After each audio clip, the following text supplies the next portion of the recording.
you that don't know, the word safari is actually the Swahili word for journey. So you are on a journey. You're on a safari. All of you are on a journey in your lives and have been. And many of you right now, and have been for a while, are on that journey of giving care to somebody, which is so tough. So the way I see caregivers are people that have either been chosen to provide care for somebody or have found themselves in that situation where they need to give care to somebody for whatever reason it is. And in many cases, it's something we're not prepared for. We take it on, or it's thrust upon us, and we're not ready, and we often don't have what it takes to do it until we learn what we need to do, and it becomes comfortable. Because nothing in the beginning, first of all, there's the whole emotional side of caregiving. To provide the care for the person that needs it, being detached enough in a way to be able to provide the care well, but in addition to that, it's knowing what to do for the physical side of caregiving. And that's learned. Many people who are caregivers have never provided care for another human being except for a baby, which is very different. And I take my hat off to caregivers because they take on that task for whatever reason it was. If it was that they are the one that has to do it, they're the one in the family that would be likely to do it, or they're clinically prepared to do it in one way or the other. But it's not an easy job, and I take my hat off to it because as a caregiver, people put their own needs aside too much. And if they don't take care of their own needs, it's hard for them to take care of the other person's needs as well as they do. I just want to talk a little bit more about what's inside of people.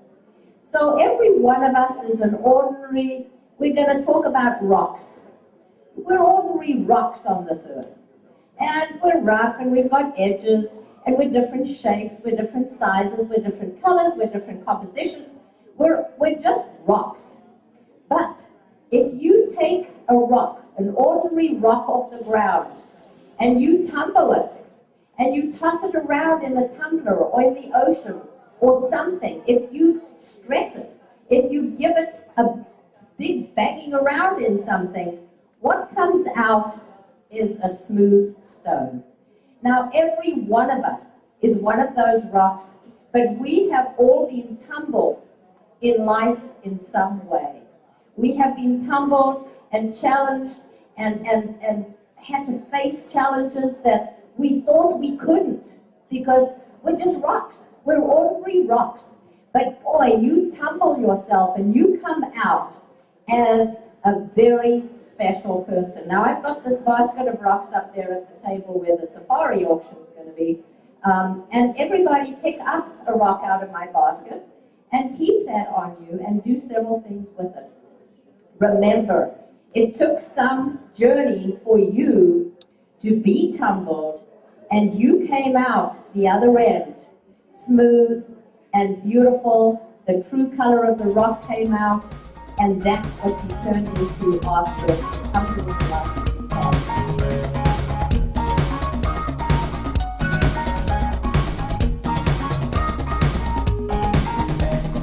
So when I look out at you, I see caregivers, and I take my hats off to you because I know what it's like to be a caregiver and to walk hand in hand with someone that you love and care for, whether they're a relative, a friend, or a neighbor. You care for them, or even if you're in the medical field and you are providing that service, you deeply care from your heart and you want to make a difference. When Mom was diagnosed, I've been working at the hospital for 35 years now. I started when I was 2. And I know a lot of people. I'm not shy, and I have a very diverse medical background. And therefore, when Mom was diagnosed, it was, even though I had all of that in my background, and I spoke to some of you earlier, it was like a door was shut in my face. When I opened that door, all I could see was fog, and I could not see a path. I didn't know how to step forward, and yet I knew I wanted to give the best to my mom. My mom, I also share with this young lady in front of me, always said that she wouldn't take medical treatments if she ever got cancer. She didn't know why people did that. And so when she was diagnosed, my fear was she would not fight. And I was wrong. My mom fought hard. She beat up cancer. Cancer didn't know who they got when they picked on her. And from the day she was diagnosed, she looked up and grabbed my hand in the post-op and said, "What are we going to do about this?" And it was her and I from that day forward. My family was supportive, but it was Mom and I and my daughter in Maine. And so we went through treatments. We went through many, and I say we. I wasn't the one that took the treatments, but I was the one that was with her every step of the way and helped navigate what was going on, helped navigate the language, helped be the watchful eye dog that they were doing everything right. And I was a very polite and kind watchdog. But if there was something that wasn't right, I certainly would speak up in a very loving way and ask questions.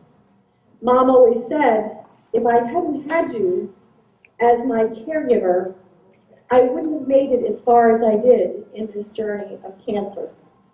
And I believe she was right, because part of the reason that we started the center was to help others learn those tools.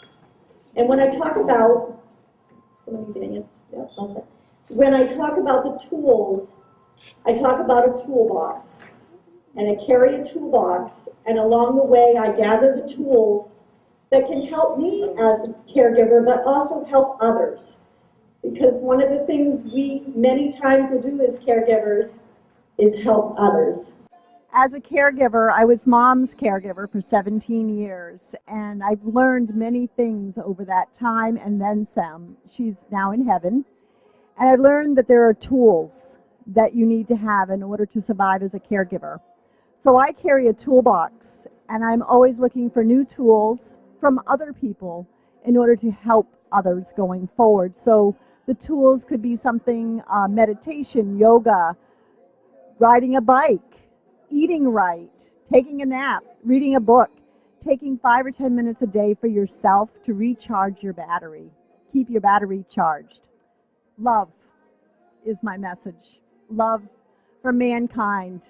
Be open. Be open to supporting and being kind to others. The lessons that I have heard, the stories that have been shared, have been invaluable. And I now have another tool in my toolbox from today being here with you all, and also from being in Italy. And the tool that I took from Italy was laughter yoga. And for someone who doesn't like to sit still and do the regular yoga, which is great for many people, just didn't have to work for me, the laughter yoga was the World Guinness's Book of Records was there for 24 hours of laughter yoga. And I was part of their event, which was beautiful. And what I learned, again, is laughter can fill the soul. Because in that event, there were many people that had gone through tragedies in their lives, had losses. There were cancer patients going through their journeys that were in this laughter yoga. And yet we were all there, we were laughing our heads off at absolutely nothing. And the more you laughed, the more you laughed. And then you were given an opportunity to meditate and reflect. And it was the most beautiful, loving experience that I'd had in a long time.